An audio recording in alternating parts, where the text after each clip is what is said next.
예. 안녕하십니까. 어, 디지털 대전환 컨퍼런스 부산 2022 이틀째 행사를 시작을 하도록 하겠습니다.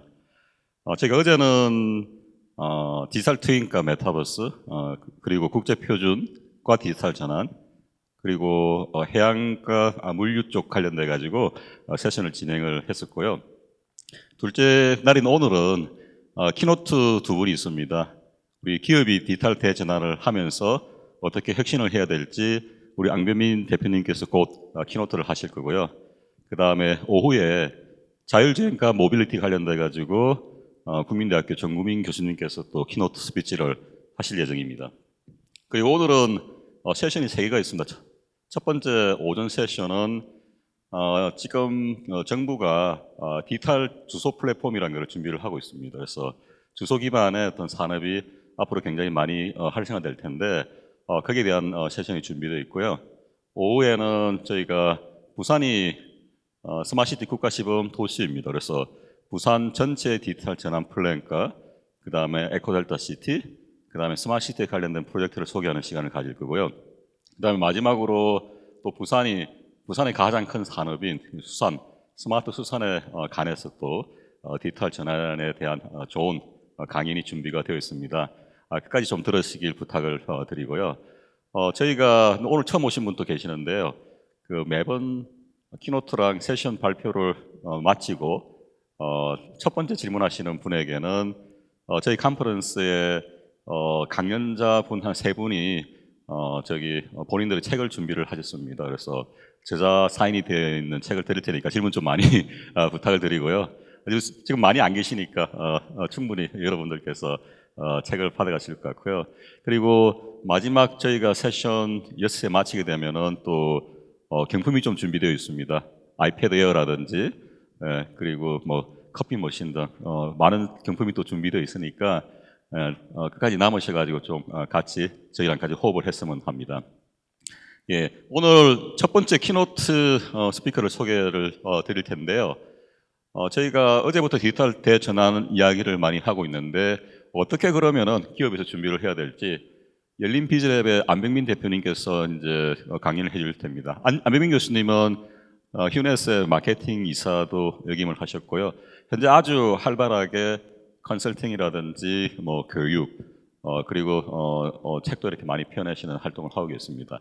저희 안병민 대표님을 소개해 드리겠습니다. 예, 박수로 환영해 주십시오. 안녕하세요, 안병민입니다. 원래 둘째 날 행사, 이렇게 이틀간 행사를 하다 보면 둘째 날 첫 시간이 이렇게 참석률이 저조하시더라고요. 그래서 오히려 이렇게 오붓한 분위기가 되지 않았나, 감사하게 생각합니다. 아침 식사들은 다 하셨어요? 네.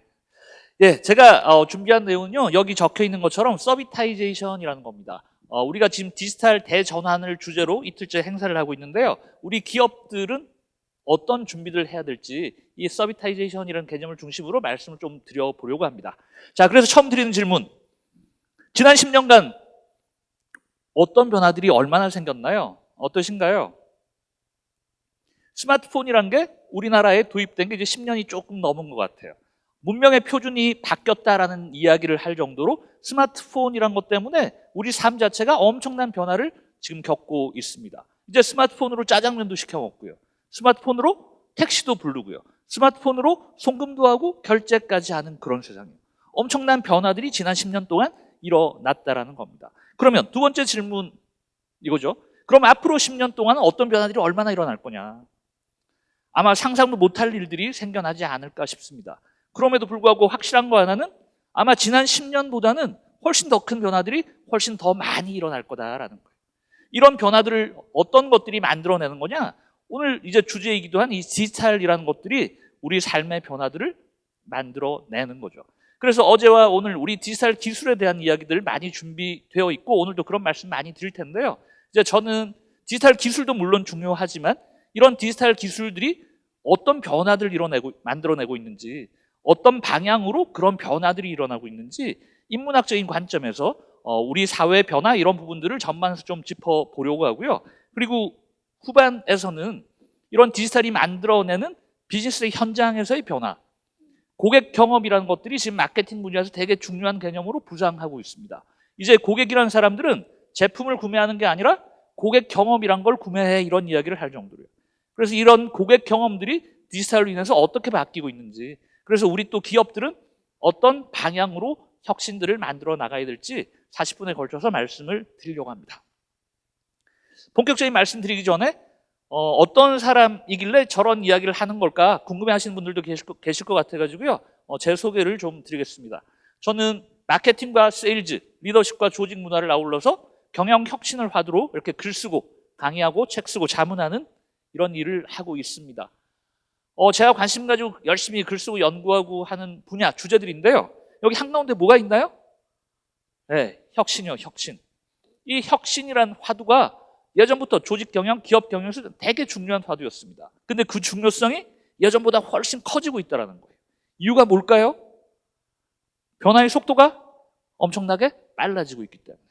변화의 속도가 빨라지고 있기 때문에 경영의 모든 것들이 다 이제 바뀌고 있다는 겁니다. 변화가 없던 시절에는 20년 전, 30년 전의 방식도 아무 문제 없이 다 맞았다고요. 근데 지금은 시시각각 1분 1초 변화가 일어나고 있다 보니까 어제의 정답이 오늘은 오답이 되는 겁니다. 심지어는요, 오전의 정답이 오후엔 오답이 된다고요. 그래서 수많은 조직에서 다들 혁신 노래를 부르는 거죠. 예전처럼 하다가는 이거 안 되겠네, 이런 겁니다. 예전처럼 하는 걸 뭐라고 그러나요? 그걸 우린 답습이라고 이야기하는 거죠. 그래서 이 혁신이라는 화두를 저는 크게 4가지로 풀어서 말씀드리는데요. 첫 번째가 이제 마케팅과 세일즈 혁신입니다. 이 시장이 이제 달라지고 있는 거죠. 예전에는 고객을 유혹하고 현혹하는 게 마케팅이었다면 이제는 달라진 시장 3.0 시장을 이야기합니다. 이제는 진정성을 바탕으로 고객의 영혼을 감동시키지 않으면 안 돼, 이런 이야기를 하는 거죠. 왜냐하면 고객이라는 사람들이 이제는 그 기업의 철학, 그 기업이 추구하는 가치, 이런 것들을 보고 구매 결정한다고요. 그래서 이제 진정성 이런 이야기들을 하는 겁니다. 그 연장선상에서 최근에 또 많이 이제 들어보셨겠죠? ESG 경영이란 거. ESG 경영이란 게 갑자기 하늘에서 뚝 떨어진 개념이 아니라고요. 시장이 이렇게 변화하다 보니까 이제 기업이 매출과 수익만 신경 써서 될 일이 아니구나. 이 환경 보호에도 이제 기업이 신경을 써야겠구나. S, 소셜, 사회적 책임에 대해서도 기업이 신경을 써야겠구나. 그 다음 G, 건강한 기업의 지배 구조까지도 이제 기업이 신경을 써야겠구나라는 겁니다. 그래서 이제 매출과 수익을 줬던 1.0 시장, 2.0 시장을 거쳐서 이전 3.0 시장 이야기를 하는 거죠. 여기서 중요한 개념이요, 뭘 팔고 있다라는 거예요. 수많은 기업들이, 수많은 사람들이 뭔가를 열심히 팔고 있습니다. 근데 내가 뭘 팔고 있지? 모르는 사람들이 너무너무 많아요. 무슨 말인지 이해가 되십니까? 예를 들면요, 스타벅스라는 회사가 있잖아요. 스타벅스는 뭐 파는 회사인가요? 스타벅스는 커피 파는 회사라고 많이들 알고 계시잖아요. 근데 스타벅스는 커피 파는 회사가 아닙니다. 스타벅스는 스스로 뭐라고 이야기하냐? 우리는 공간을 팔아요, 이렇게 얘기합니다. 똑같은 커피숍처럼 보이지만 우리는 커피를 팔아요. 그럼 뭐가 중요할까요? 커피의 맛, 커피의 향, 신선도, 이런 것들이 중요하다고요. 근데 우리는 공간을 팔아요. 그러면 뭐가 중요해질까요? 그 공간의 분위기, 인테리어, 그 공간에서 틀어주는 음악, 이런 것들이 중요해진다고요. 똑같은 커피숍처럼 보이지만 우리가 뭘 파는지 어떻게 정의하느냐에 따라 마케팅과 세일즈의 모든 것들이 다 달라지는 겁니다. 근데 더 이상 스타벅스는 공간을 파는 것 같지도 않아요. 요즘은 스타벅스 과연 뭘 팔고 있을까요? 제가 딴 데 가서 이런 질문 드렸더니 요즘은 스타벅스 굿즈를 팔아요, 이런 이야기 많이 하시더라고요. 네. 스타벅스 최근에 가보셨나요? 스타벅스 가보시면 뭘로 결제들 많이 하던가요? 사람들이 와가지고 현금 결제 많이 하던가요? 신용카드 결제 많이 하던가요? 아니요. 스타벅스 어플에 충전돼 있는 충전금을 가지고 결제를 합니다. 그렇게 충전돼 있는 금액이요, 스타벅스 코리아에만 무려 1,500억 원이라는 비공식적인 기록들이 나옵니다. 스타벅스 글로벌 차원에서는요, 1조가 넘는 돈이 스타벅스의 예치금으로 들어와 있다고요. 그 정도 규모면요, 미국에 있는 어지간한 주 단위 은행의 현금 보유량이랑 맞먹는 수준이에요. 그럼 스타벅스는 이걸 가지고 뭘 하나요? 그냥 예금 넣어두고 이자만 받나요? 아니요. 스타벅스는 스타벅스 페이라는 서비스를 만듭니다. 오늘 우리 이야기하고 있는 이 디지털이란 이 변화에 맞춤하는 그런 혁신들을 만들어낸다고요. 그래서 스타벅스 페이를 가지고 나이키 매장 가가지고 나이키 운동화도 사는 거죠. 던킨 도너츠 가가지고 도너츠도 사 먹는 거죠. 그게 스타벅스 페이라고요. 그럼 스타벅스는 이게 커피 파는 회사인가요? 이게 공간 파는 회사인가요? 디지털을 기반으로 새로운 금융기업으로 혁신하고 있는 겁니다.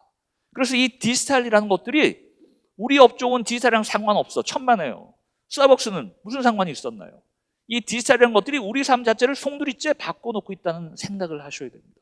그럼 이런 도도한 변화의 물결에 맞춰서 우리는 어떤 대응을 할 거냐? 그게 혁신의 출발점인 거죠.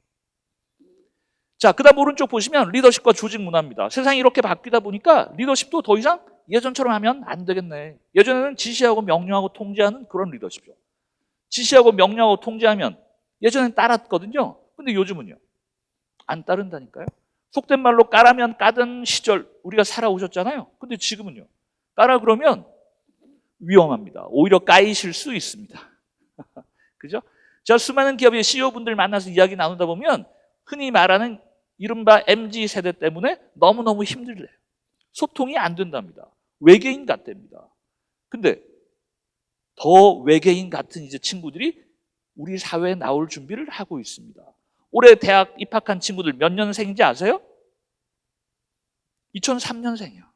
이 친구들이 몇 년만 지나면 또 우리 조직에 속속 입사하는 겁니다. 지금 젊은 직원들과도 소통이 안 되면 앞으로 이제 어떻게 하시려고요? 그래서 이 리더십의 본질 자체도 이젠 바뀌고 있다는 겁니다. 예전에는 시키면 시키는 대로 하던 그런 시절이었다면 이제는 더 이상 안 통한다고요. 어떻게 하셔야 되냐? 이제 직원들을 감동시키는 겁니다. 그들이 자발적으로 움직이게끔 리더십의 방향부터 본질부터 뿌리부터 이젠 바꾸시는 그런 노력들을 하셔야 된다라는 거예요. 그 다음 왼쪽 하단 이런 변화들을 만들어내는 게 바로 디지털이에요. 이 디지털로 인해서 새로운 기술들을 듣도 보도 못했던 그런 기술들이 앞다투어 쏟아져 나오고 있습니다. 블렌버스라는 건 뭐냐면 제가 만든 신조어인데요.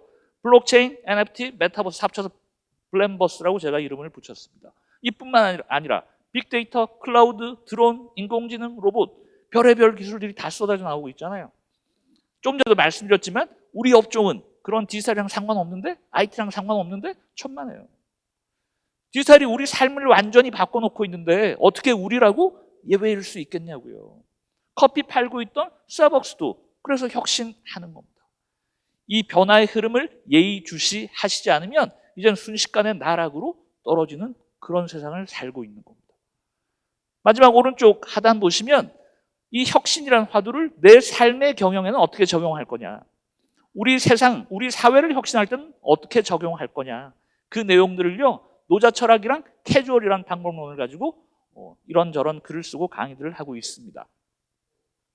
이런 내용들을 담아가지고 지금까지 5권의 책을 썼는데요. 다 읽어보셨죠? 안 읽어보셨나요? 마케팅 이제 달라져야 돼. 마케팅 리스타트. 예전처럼 고객을 유혹하고 현혹하는 것들은 더 이상 안 통해, 이런 겁니다. 경영일탈. 지금은 NHN 네이버가 인수했지만 예전에 여행박사라는 회사가 세상에 없던 경영을 하던 그런 시절이 있었습니다. 그 회사 제가 직접 인터뷰하고 취재해서 쓴 책이고요. 그래서 캐주얼, 방금 말씀드렸던 것처럼 세상이 캐주얼하게 바뀌어가고 있다는 거예요. 우리가 캐주얼 그러면 보통 패션, 옷차림에서 많이 쓰잖아요. 캐주얼의 반대말 뭘까요? 정장 또는 유니폼이요. 정장 또는 유니폼을 입고 출퇴근을 하던 시절에서 이제는 캐주얼을 입고 출퇴근하는 시절로 바뀌어가고 있다는 겁니다. 이게 단지 패션, 옷차림만의 문제일까요? 아니요. 정장과 유니폼이란 건 뭘 의미하는 거냐? 전체와 집단을 의미합니다. 캐주얼은 뭘 의미하는 거냐? 개인을 의미합니다.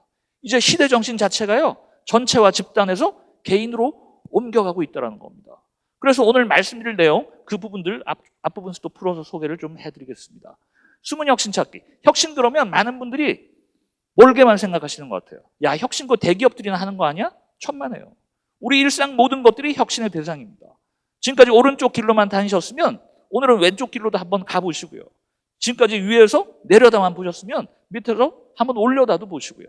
작은 변화들을 통해서 뭔가 새로운 가치가 만들어진다면 그게 다 혁신이라고요. 혁신은 멀리 있는 게 아니다라는 겁니다. 그 다음 사장을 위한 노자. 오늘 제 세션 끝나고 첫 번째 질문을 하신 분께 제가 또 직접 사인한 이 책을 선물로 드릴 텐데요. 노자 도덕경 안에 들어있는 내용들을 가지고 현대의 경영과 접목시켜 쓴 책입니다. 조선일보 동아빈스 리뷰 뭐 이런 쪽 계속 경영 칼럼들 연재하고 있고요. 특히 이제 국제신문, 부산에 발행하는 이제 국제신문에는 또 격월간으로 칼럼을 계속 연재하고 있습니다. 최근에는 책과 칼럼에 다 담지 못하는 이런 혁신 컨텐츠 이런 내용들을 가지고요. 이노망구라는 사이트에 제가 내용들을 다 올려놓고 있고요. 또 유튜브에서도 동영상을 통해서 많은 분들과 소통을 이어가고 있습니다. 그래서 오늘 이제 말씀드릴 주제 서비타이제이션이란 건데요.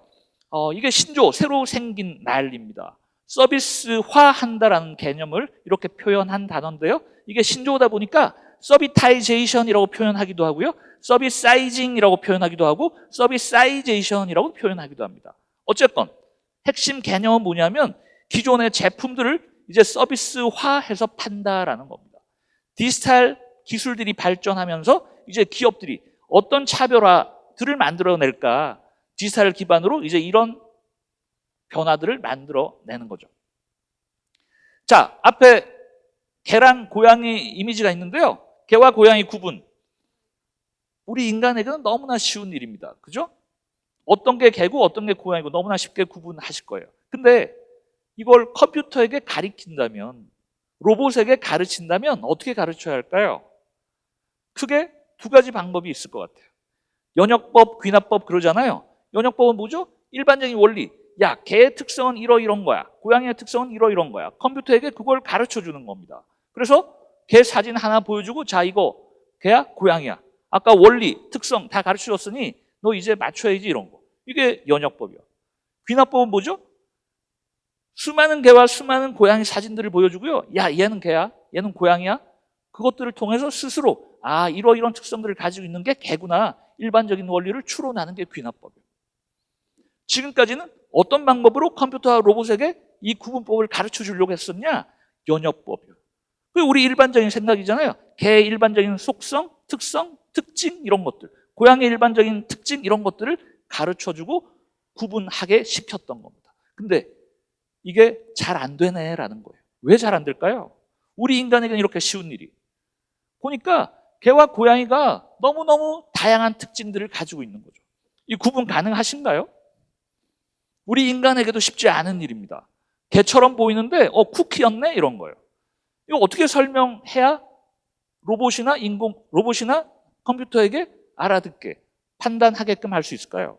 거기다가 질감이라든가 명암이라든가 채도라든가 이런 것들을 조금만 바꿔줘도 이게 연역적인 방법으로는 설명 자체가 무지무지하게 힘들어지더라라는 겁니다. 그래서 이제는 귀납법에 초점을 맞추고 있습니다. 그동안 귀납법은 우리가 쓸래야 쓸 수가 없었던 게 수많은 데이터들을 분석하고 저장하고 보관하고 이런 것들 자체가 그때만 해도 기술이 안 됐었거든요. 근데 이제는 그게 얼마든지 가능해진 겁니다. 엄청난 규모의 엄청나게 다양한 형태의 그런 데이터들, 우리가 빅데이터라고 그러잖아요. 이 빅데이터들을 입력시켜줘서 이게 지금 머신러닝, 딥러닝 이런 식으로 스스로가 학습하게끔 만들어주는 겁니다. 연역법에 대한 귀납법의 승리요. 연역법이 지배하던 우리 세상이 이젠 귀납법이 지배하게 됐다는 겁니다. 이걸 인문적인 관점에서 보면 이렇게 설명드릴 수 있을 것 같아요. 왼쪽이 연역법이라면요, 오른쪽이 귀납법이에요. 연역법이 뭐라고요? 아까 말씀드렸던 것처럼 일반적인 원리를 얘기해 주는 겁니다. 일반적인 원리가 이러하니 개별 구체적인 사례도 거기에 맞춰야지 이런 거예요. 그래서 옛날에는 이론과 정의가 중요했다면 그 무게중심이 이젠 데이터 쪽으로 개별적인 데이터로 넘어가는 거죠. 중앙에서 모든 것들을 관리했다면, 전체가 중요했다면 이제는 개별로, 중앙이 아니라 변방으로 무게중심이 옮겨간다고요. 옛날에는 일사불란, 조직이 경영 잘 되려면 일사불란해야 된다 그랬었거든요. 근데 이제는 사람들이 저마다의 개성과 창의성을 드러내는 겁니다. 10인 10색이라고 그러잖아요. 마케팅 현장에서는 10인 100색이라고도 이야기합니다. 한 개인이 아침 다르고 저녁 다르더라라는 거예요. 이제 그런 기호 하나하나들을 이젠 다 만족시키지 못하면 비즈니스가 점점 힘들어질 수밖에 없다라는 거예요. 그러다 보니까 나라는 존재가 부상합니다. 예전에는 전체가 중요했단 말이죠. 전체가 만들어낸 규정, 규칙, 거기에 개인들이 맞췄어야 됐다고요. 근데 이제는 그런 규정과 규칙이 힘이 빠져가고 있습니다. 권위가 사라져가고 있습니다. 왜냐하면 개별적인 존재로서의 내가 더 중요하기 때문에. 사회가 이런 방향으로 바뀌어가고 있다고요. 그래서 출퇴근하실 때도 보시면 예전처럼 넥타이 입고 정장 입고 출퇴근하시는 분들이 점점 사라지고 있다고요. 조직이 만들어 놓은 그런 규정, 나 거기에 더 이상 얽매이지 않을 거야, 이런 겁니다. 예전과 달리, 예전 산업사회가 아니라 이제는 개인의 개성과 창의성이 중요한 창의경제 이런 얘기 하잖아요. 사회 자체가, 패러다임이 그렇게 바뀌어가고 있는 겁니다. 그래서 예전에는 고객이라는 사람들은요, 기업이 생산한 제품과 서비스를요, 수동적으로 소비만 하던 사람. 그래서 우리는 소비자라는 이야기들을 예전에 했었죠. 근데 디지털이 만들어낸 이런 변화, 디지털이라는 무기를 가지고 개인은 힘을 갖기 시작합니다. 더 이상 기업들이 만들어준 제품과 서비스, 더 이상 거기에 만족하지 않을 거야. 우리 스타일대로, 내 스타일대로 내가 소비할 거야. 그래서 생산자는 생산자였고 소비자는 소비자였는데 그 구분이 엄격했었는데 이제는 그 구분이 사라져가고 있다고요. 그래서 프로슈머라는 말이 나오는 겁니다. 대표적인 사례 뭐가 있나요? 예를 들면 이런 거예요. 이런 제품이 예전에 어디 있었나요? 원래는 짜파게티, 너구리, 그죠? 그렇게 각각 기업이 생산한 제품이었습니다. 고객이라는 사람들은 너구리를 먹거나 짜파게티를 먹었어야 됐다고요. 근데 거기에 더 이상 만족하지 않는 겁니다. 자신의 기호, 취향 이런 것들을 반영해가지고요, 난 이렇게 합쳐서 함께 끓여 먹을 거야. 그런 사람들이 점점 늘어나니까 이제 생산을 하던 기업들이 고객의 눈치를 보기 시작하더니 급기야 저런 제품들을 만들어낸다. 개인의 힘이, 고객의 힘이 그만큼 세져가고 있다라는 겁니다. 또 다른 사례 이런 거예요. 최근에 마트 또는 할인점 가보셨나요? 맥주 종류가 몇 종류죠? 옛날에 제가 어린 시절만 해도요, 맥주 종류 몇 가지였나요? 오비 맥주, 크라운 맥주요. 그 두 가지 중에 하나 골라 사 먹어야 됐었다고요. 다른 선택이 없었다고요. 근데 지금은 대한민국에 수입되는 맥주 종류가요, 300종이 넘는답니다. 수많은 사람들의 기호, 취향 이걸 다 맞춰주려고 이제는 기업들이 그렇게 노력한다고요.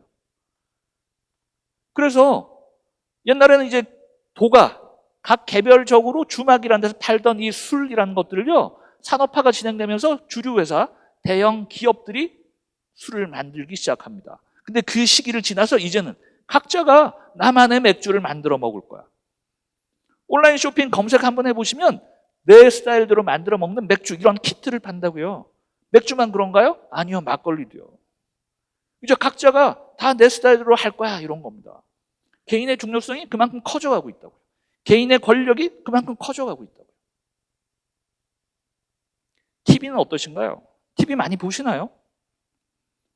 디지털로 인해서 문명의 표준이 바뀌고 있다 말씀드렸습니다. 문명의 표준이 어떤 방향으로 바뀌어가고 있다고요? 개인 중심으로 바뀌어가고 있다고요. TV라는 건 시청자 입장에서는 무지무지하게 수동적인 매체였습니다. 정해진 시간에 정해진 장소에서 내가 TV 앞에 가 있어야 되잖아요. 그래서 옛날에 TV 드라마 인기 프로 방송이 되던 시절에는요, 길거리에 사람이 없었다고 그러잖아요. 다 그 시간에 인기 드라마 TV 보느라고. 근데 지금 누가 TV 보나요? TV 안 봅니다. 이제 뭐 보죠? 스마트폰을 통해서 유튜브, 넷플릭스 각자가 원하는 영상 본다고요. 어디서? 내가 원하는 장소에서. 언제? 내가 원하는 시간에. 그 종류 무지무지하게 많죠. TV에서 볼 수 있는 채널 몇 가지나 되나요? 몇 가지 안 되잖아요. 근데 유튜브 들어가 보면, 넷플릭스 들어가 보면 다 우리가 평생을 봐도 다 못 볼 정도의 엄청난 컨텐츠들이 즐비합니다. 근데 그걸 보기만 하나요? 아니요. 이젠 방송을 만들어요. 옛날에는요, 방송을 만든다는 게 엄청난 권력이었습니다. 그래서 방송 권력이라고 그러잖아요. 연예인이라고 하던 사람들은 유명 PD 눈에 잘 띄어가지고 어떻게든 TV에 출연하는 게 꿈이었었다고요. 근데 지금은요, PD라고 하는 사람들이 유명 유튜버들 찾아가가지고 제발 우리 TV 방송에 출연해주세요 이렇게 된 겁니다. 미디어 권력의 지형도가 완전히 바뀌고 있습니다. 뭐 때문에? 디지털 때문에. 디지털이 만들어내는 변화, 그 무게중심이 이젠 개인으로 넘어가고 있기 때문에 이런 일들이 벌어지는 거죠. 잡지는요, 취향을 저격하는 독립 잡지들이 지금 늘어나고 있답니다. 독립 잡지라는 게 뭐지? 취향을 저격한다는 게 뭐지? 예를 들면 나는 가구를 좋아해. 목공을 좋아해. 그래서 목공 가구와 관련된 그런 잡지들이 나오는 거예요. 나는 시계에 관심이 많아. 시계만을 테마로 한 그런 잡지들이 나오는 겁니다. 나는 젊은 아빠인데 아이를 키우고 있는 그런 젊은 아빠야. 젊은 아빠들을 대상으로 한 육아 잡지들이 나온다고요. 야, 이런 잡지를 과연 누가 볼까? 하고 했었는데 그런 사람들이 있는 거예요. 그 숫자가 크지는 않더라도 그런 사람들을 타겟으로 한 이런 미디어들이 나오는 겁니다. 이거 보세요. 특색 있는 음악 할 거야. 오케스트라 그래서 직접 만든대요. 옛날에는 오케스트라 단원으로 제발 저 좀 뽑아주세요. 들어가가지고 그 조직에 내 색깔을 맞췄어야 됐잖아요. 근데 이젠 그렇게 하지 않는다라는 겁니다. 내 색깔을 앞에 걸고 난 이런 거 할 거야. 오케스트라에 들어가는 게 아니고요. 오케스트라를 만든다고요. 자기의 손글씨를 활용한 폰트 만들기도 이제는 아주 흔한 일이 되었습니다. 저 폰트 보신 적 있어요? 아마 못 보셨을 거예요. 제 글씨를 가지고요, 제 손글씨를 가지고요, 어떤 폰트 디자이너 분이 폰트로 만들어 주신 거예요. 그래서 안병민 손글씨 폰트입니다. 저 폰트로 저렇게 제가 써 놓은 거예요. 각자의 글씨도 디지털을 무기로 이렇게 폰트로 만들어내는 세상이에요. 다시 말하면 DIY라 그러잖아요. 모든 것들을 이제 개인들이 나 스스로 할 거야. 전체나 중앙이 아니고요. 개인이 주인이 되고 있습니다. 뭐 때문에? 디지털을 무기로요. 제가 예전에 다음이라는 회사에 다녔었는데요. 90년대 후반만 해도요. 홈페이지 하나 만들려면 얼마 줬었어야 됐냐? 2억, 3억을 주고 우리 홈페이지 하나 만들어줘 이랬었다고요. 근데 지금은요. 수많은 디지털, 무료 툴 이런 것들을 가지고 각자 개인도 뚝딱뚝딱 하면 순식간에 자기만의 홈페이지를 만들어내는 세상입니다. 그래서 이런 일들이 벌어지고 있다고요. 디지털 기술, 아까 시작할 때 제가 말씀드렸지만 기술 하나하나도 물론 중요하지만 이런 기술들이 우리 세상을, 우리 사회를 어떤 방향으로 어떻게 바꿔놓고 있는지 이 흐름과 맥락을 보셔야 된다고요. 그래서 요즘 decentralized 이런 이야기 하잖아요. 탈중앙화예요. 탈중앙화. 탈중앙화, 갑자기 하늘에서 떨어진 개념이 아니라고요. 제가 지금 말씀드리고 있는 이런 흐름과 이런 방향에 따라서 이제는 중심에서 모든 것들을 컨트롤하던 이런 세상이 아니고 이제는 각자가 자기만의 세상들을 만들어가는 그걸 탈중앙화라고 얘기하는 겁니다. 탈중앙화 어디서 많이 들으셨나요? 블록체인에서요. 블록체인의 철학적 배경 뭐죠? 야, 우리가 가지고 있는 돈, 자산 이런 것들을 왜 중앙정부가 금리를 올리니 많이 해가지고 우리한테 타격을 입히는 거지? 이런 거예요. 돈 이런 것들도 이제는 우리가 직접 만들었을 거야. 이런 겁니다. 그걸 탈중앙화라고 한다고요. 중앙정부의 통제를 받지 않는 우리끼리 서로 간의 인증을 통해서 만들어낸 그런 화폐. 돈도 우리가 만들었을 거야. 암호화폐잖아요. 세상도 우리가 만들어 살 거야. 그 메타버스잖아요. 그 메타버스란 공간 안에서 난 이런 모습으로 살 거야. 그게 내 아바타예요. 내가 지금 현실의 모습은 이런 거지만 가상공간, 메타버스에서는 이런 모습으로 살 거야. 그런 모습들을 각자가 원하는 모습으로 만든다고요. 뭘 기반으로? 디지털을 기반으로. 그래서 요즘 웹3 이런 이야기들을 하는 겁니다. 웹1은 뭔가요? 예전에 인터넷이 처음 도입되던 시절에는 개인들은요. 인터넷에 들어가가지고 정보들을 읽는 거, 정보들을 보는 거, 그 활동에 그쳤습니다. 그러다가 웹2 시절이 되면서 보는 걸로 그치는 게 아니고요. 내가 쓰는 거죠. 내가 컨텐츠를 생산하는 겁니다. 지금 페이스북 같은 게 그런 거잖아요. 우리 블로그 다 쓰시고 그런 거 하셨잖아요. 그게 웹2예요. 근데 가만 보니까 내가 쓴 이런 컨텐츠들을 가지고 플랫폼 얘네들이 돈 벌고 있네. 나한테는 하나도 돌려주지도 않고. 그래서 이제 웹3 개념이 나오는 겁니다. 이제는 오운, 소유권을 주장하기 시작한 겁니다. 누가요? 개인들이요. 야, 페이스북에 내가 다 사진 올리고 영상 올리고 글 올리는데 왜 페이스북 니네만 돈 버는 거야? 나한테도 돌려줘야 되는 거 아니야? 이런 거예요. 웹에서도 이제는 소유권을 주장하기 시작하는 겁니다. 그래서 나오는 개념이 그게 NFT요. 지금까지 디지털 자산은 카피가 되고 복제가 되기 때문에 자산으로 활용하기가 힘들었거든요. 근데 아까 말씀드렸던 블록체인이라는 이런 기술, 탈중앙화와 관련된 다양한 기술들을 통해서 이제 이런 것들이 가능해진 겁니다. 이걸 우리는 웹3라고 이야기하는 거죠. 중앙에 의한 통제, 이제 더 이상 중앙에 의한 통제 받지 않을 거야. 우리끼리 시장에 의한 통제할 거야. 이게 탈중앙화예요.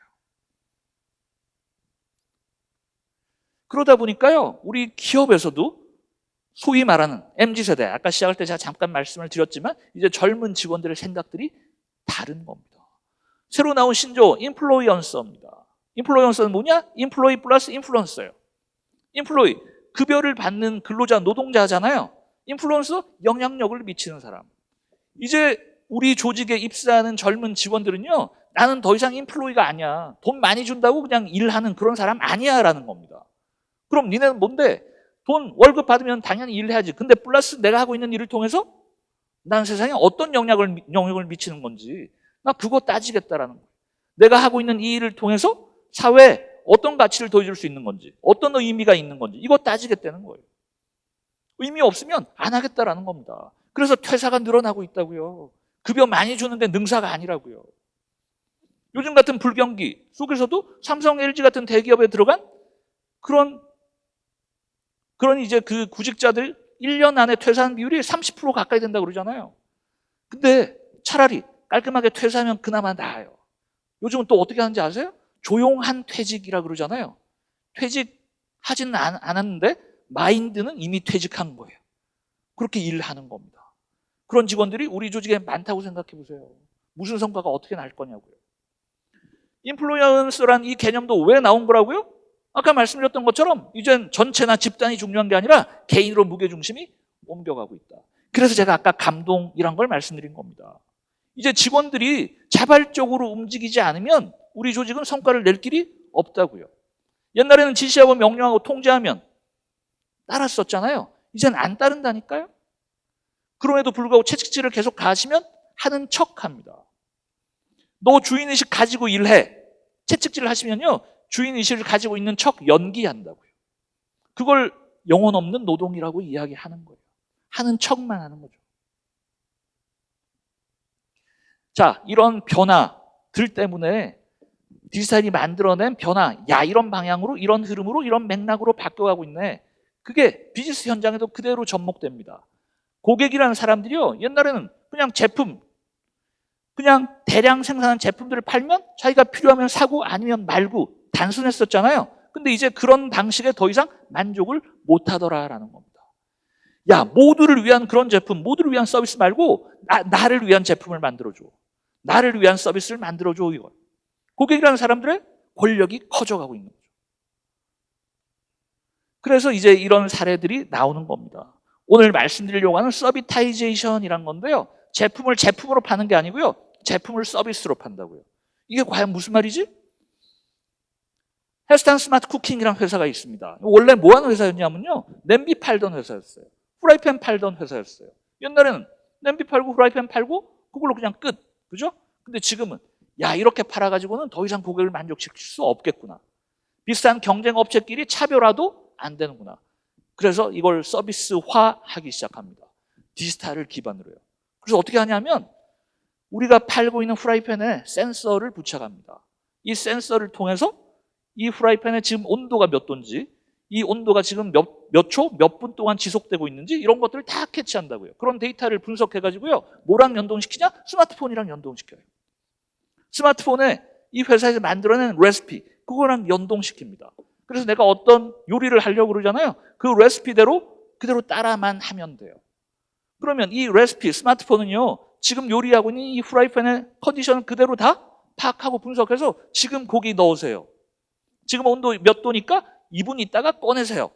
그 가이드에 따라서 요리만 하면 미슐랭급 요리가 나온다는 거잖아요. 이게 후라이팬 파는 회사인가요? 이게 냄비 파는 회사인가요? 아니요. 서비타이제이션이란 개념을 기반으로 서비스를 파는 회사로 바뀌고 있다고요. 영상 한번 보시죠. The ability to cook with perfect results every time. Introducing Heston Q. It's smart cookware with embedded temperature sensors. It's a smart induction burner and an app with hundreds of chef-tested recipes. As you cook on the Q, the smart cookware, smart induction burner, and recipe app work together to automatically control the pan temperature and timing of each recipe step. Connected cookware with precision temperature control, video-guided recipes, remarkable results. 이렇게 파는 거예요. 그렇게 해서 레시피를 추가적으로 더 보려면 얼마 돈을 내야 돼. 구독의 개념으로 우리의 서비스를 파는 겁니다. 놀랍지 않나요? 자, 이 회사 제록스 너무나 잘 아시는 회사 또 브랜드잖아요. 뭐 하는 회사인가요? 복사기 파는 회사예요. 근데 제록스는 더 이상 복사기를 팔지 않습니다. 그런 제품을 파는 회사가 아니라 서비스 회사로 거듭나고 있다고요. 더 다큐먼트 컴퍼니. 그래서 우리는 문서 솔루션을 제공하는 회사야. 도대체 어떻게 하길래? 어떤 특정 기업의 공간을 분석해가지고요. 여기에 복사기, 프린트, 복합기 이런 게 몇 대나 있는지, 직원 숫자는 몇 명이나 되는지, 그래서 하루에 몇 장이나 출력하고 몇 장이나 복사하는지 이런 것들을 다 분석해가지고요. 어떤 공간에 몇 대의 기기를 놓는 게 가장 효율적이고 효과적인지 이런 것들을 컨설팅 해주는 거예요. 한번 팔고 끝이 아니고요. 이런 서비스를 통해서 지속적으로 고객과의 관계를 이어가는 겁니다. 이런 사례들은 요즘 많이 나오고 있습니다. 미쉐린 뭐 하는 회사죠? 타이어 생산업체. 아니요. 미쉐린은 이제 뭐라고 그러냐? 우리는 디지털 서비스 업체래요. 아니 타이어 팔던 회사가 무슨 디지털 서비스 업체야? 얘네들도 이런 거 하거든요. 다양한 디지털 디바이스, 센서 이런 것들을 통해 가지고 수많은 데이터들을 모읍니다. 이걸 가지고 서비스로 바꿔서 고객들에게 알람을 주는 겁니다. 야, 너 지금 타이어 많이 달았는데? 바꿔야 될 것 같은데? 미리미리 알려준다고요. 그러다 보니까 예전보다 판매가 더 늘어납니다. 왜냐하면 타이어 별로 관심 없잖아요. 타고 다니다가 이게 달았는지 아닌지 관심 없잖아요. 근데 이걸 주기적으로 알람을 주는 겁니다. 관련해서 안전운전, 뭐 이런 서비스, 이런 정보, 이런 것들을 함께 준다고요. 이게 단지 타이어 파는 회사인가요? 아니라니까요. 롤스로이스라는 회사가 있습니다. 자동차 회사로 많이 알고 계시면 원래는 항공기 엔진과 자동차 두 가지를 다 함께 팔던 회사였습니다. 지금 이제 자동차 판매 부분은 팔려서 지금 BMW에게 아마 소유권이 있는 걸로 알고 있는데요. 남아있는 롤스로이스는 여전히 항공기 엔진을 팔고 있습니다. 항공기 엔진 한 대 얼마나 할까요? 정확한 가격 모르겠지만 무지무지하게 비쌀 겁니다. 비싼 돈을 주고 항공기 회사가 엔진을 구매했는데 고장나면 어떻게 될까요? 이거 엄청난 부담 아닐까요? 옛날엔 롤스로이스가 엔진을 팔던 회사였습니다. 지금도 엔진을 팝니다. 근데 어떻게 파냐? 서비스로서의 엔진을 팝니다. 무슨 말이냐? 역시 아까 말씀드렸던 디지털 센서 이런 것들을 활용해 가지고요. 엔진 지금 현재 컨디션이 어떻지? 교체 주기가 언제쯤이지? 지금 아무 문제가 없나? 이런 것들을 항공사에 지속적으로 피드백을 해준다고요. 그랬더니 항공사 입장에서도요. 연간 비용 절감이 이렇게 되는 겁니다. 갑자기 항공기 엔진이 고장나가지고 비행기를 못 띄우면 손해가 얼마나 막심한가요? 근데 저런 서비스들을, 저런 정보들을 지속적으로 주니까 거기에 맞춰가지고 항공기 운항 스케줄을 조정하는 거죠. 그래서 요즘 사스란 이야기들 하는 거죠. 이제는 서비스로서 모든 것들, 이 소프트웨어를 서비스로서 팔 거야. 옛날에는 마이크로소프트 오피스 어떻게 사셨나요? 번들 사가지고 내 컴퓨터에 설치하는 형식이었잖아요. 지금은 접속을 통해서 내가 사용한 만큼 돈을 내는 구독의 방식으로 바뀌고 있습니다. 이걸 사스라고 이야기하는 거죠. 근데 소프트웨어만 그러냐? 아니요. 이제 모빌리티도요. 이동성이라는 것들을 이제 서비스로 제공하겠다라는 겁니다. 예전에는 어떻게 제공했죠? 제품으로요. 제품이 뭐였죠? 자동차. 그래서 자동차를 우리는 구매했었습니다. 그렇게 큰 돈을 주고 구매한 자동차를 하루에 몇 시간이나 쓰시나요? 하루에 우리 한 2-3시간 쓰실까요? 24시간 중에 저렇게 비싼 차를 사놓고도 실제로 활용하는 시간은 얼마 안 된다고요. 그래서 이제 어떻게 하냐? 야, 그거 서비스로 제공해 줄게. 그래서 이런 개념들이 나오는 겁니다. 스마트폰처럼요. 이젠 자동차도 소프트웨어 업데이트 해줄게 이런 거예요. 그래서 지금 현대자동차 아이오닉 광고 한번 보세요. 이거 업데이트 해주는 광고 나옵니다. 테슬라 계속 소프트웨어를 업데이트 해준다고요. 처음 샀을 때 차의 기능이 아니고요. 새로운 차로 계속 업데이트, 업그레이드 되는 겁니다. 그러니까 이제 현대자동차 뭐라 그러나요? 야, 더 이상 우리 엔진 만드는 회사 아니야. 그런 제품 만드는 회사가 아니라 우리도 소프트웨어 기업이야. 우리도 디지털 서비스 기업이야. 이런 이야기 하는 거라고요. 디지털이란 변화에 맞춤하는 이런 혁신들을 만들어내는 겁니다. 저런 혁신하지 않으면 순식간에 나락으로 떨어지니까요. 테슬라 같은 회사가 지금 생긴 지 얼마 됐나요? 그동안 100년 넘게 글로벌 경제를 좌지우지하던 제너럴 모터스, 도요타 이런 회사들 보다도요. 지금 이제 10년, 20년 된 테슬라라는 기업이 훨씬 더 많은 가치를 인정받고 있는 이유가 바로 여기 있는 거죠.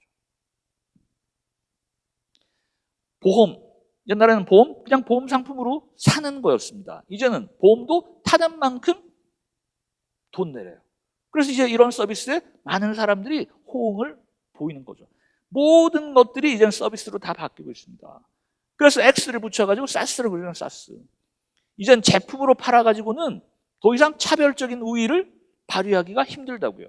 옛날에 품질이 어떤 기업은 품질이 좋고 어떤 기업이 품질이 안 좋고 품질 차이가 많이 나던 시절에는 품질 자체가 차별화의 원천이 됐지만 이제는 품질은 다 이젠 좋은 거라고요. 그러면 뭘로 과연 차별하지? 이젠 서비타이제이션이라는 거에서 차별화 포인트를 찾아가는 겁니다. 그래서 그 연장선상 하나하나 따라가다 보니까 서비스로 이걸 구매하고 하다 보니까 지속적으로 쓰게 되는 거죠. 그게 이제 구독 경제가 되는 거죠. 구독 경제가 되니까 고객 입장에서도 좋고요. 기업 입장에서도 좋습니다. 고객 입장에서 뭐가 좋을까요? 예를 들어 자동차를 구독한다 그러면 한 방에 목돈을 들이지 않아도 되는 거죠. 내가 타는 만큼만 사용료 개념으로 내는 겁니다. 기업 입장에서 뭐가 좋아요? 한 대 팔면 다음엔 또 언제 팔릴지 매출에 대한 예측이 안 됐었거든요. 근데 쓰는 만큼 계속 돈을 내니까 고객과의 관계가 지속적으로 늘어나는 겁니다. 안정적인 매출이 생겨난다고요.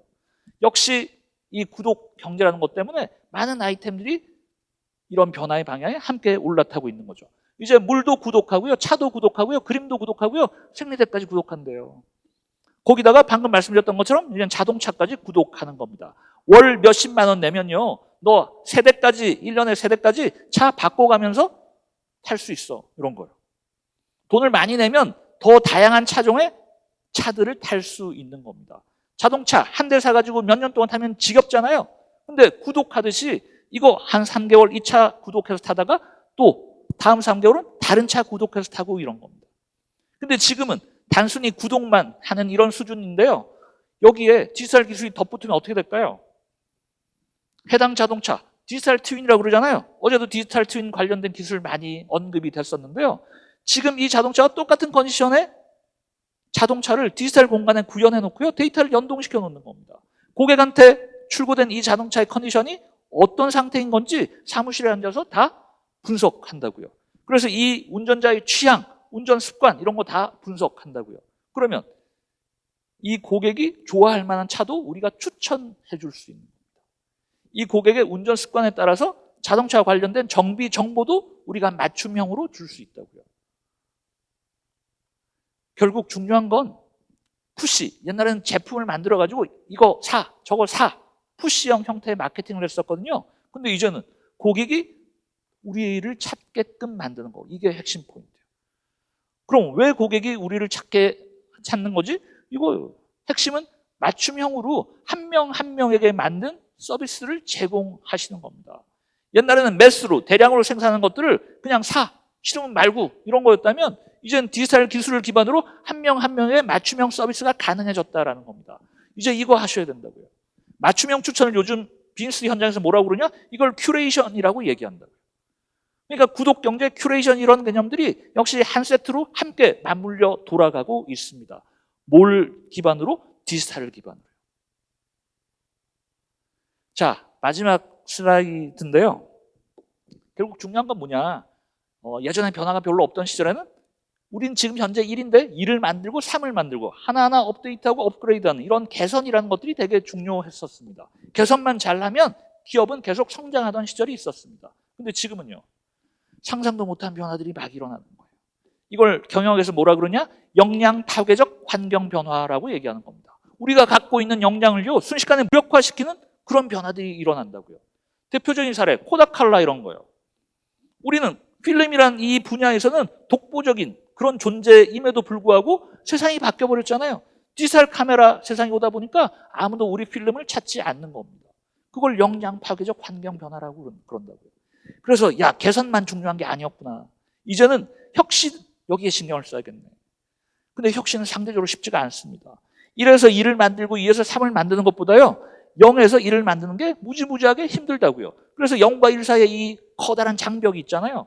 이걸 뛰어넘는 걸 우리는 혁신이라고 이야기하는 겁니다. 패러다임 자체를 완전히 바꾸는 거라고요.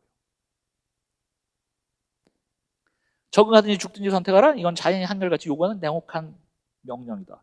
그만큼 엄중한 변화들이 지금 일어나고 있다는 거고요. 그래서 제가 말씀드리는 마지막 메시지는 이겁니다. 길지 않은 시간이지만 서비타이제이션이라는 개념을 오늘 소개해드리면서 우리 오늘 참여하신 많은 분들께 드리고 싶은 메시지는 이거라고요. 문제가 있으면 해답을 우리가 찾아야 되는 거잖아요. 그럼 그 문제가 지금 뭐지? 어마어마한 변화들이 지금 문제로 대두되고 있는 겁니다. 그럼 이런 문제에 대한 해답은 뭘까요? 이 변화에 맞춤하는 혁신이라고요. 하루하루 행복한 혁신을 만들어내시는 그런 계기가 되셨으면 좋겠고요. 어제와 오늘 양일간 진행되고 있는 이 디지털 대전환 컨퍼런스를 통해서 뭔가 조금이라도 혁신의 팁을 가져가셨으면 하는 바람입니다. 제 준비한 내용은 여기까지고요. 여러분들 행복한 혁신을 열심히 응원하겠습니다. 고맙습니다. 예, 아주 흥미롭고 열띤 강연 잘 들었습니다. 혹시 그 청중분들께서 질문이 있으면은 예, 손을 들어주시겠습니까? 예.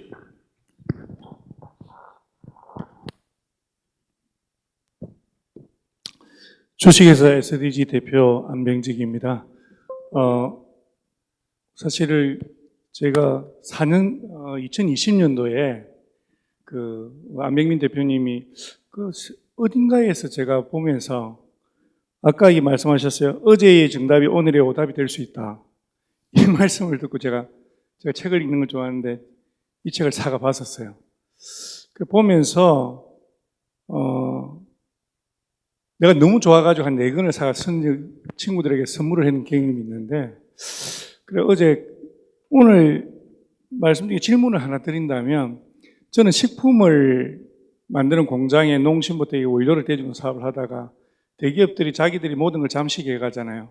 그러면 이 중소기업 저같이 작은 기업에서는 핵심을 하는데, 저는 원래 종합상사 출신이다 보니까 남미에서 원료를 가지고 사업을 하는데, 그래서 이제 작년부터 이래서는 안 되고 완제품까지로 넘어갔어요. 원료는 몇십억씩 차고 있다가 손실을 볼 때는 또 몇십억씩 보는 일들이 벌어지니까 너무 리스키하단 말이죠.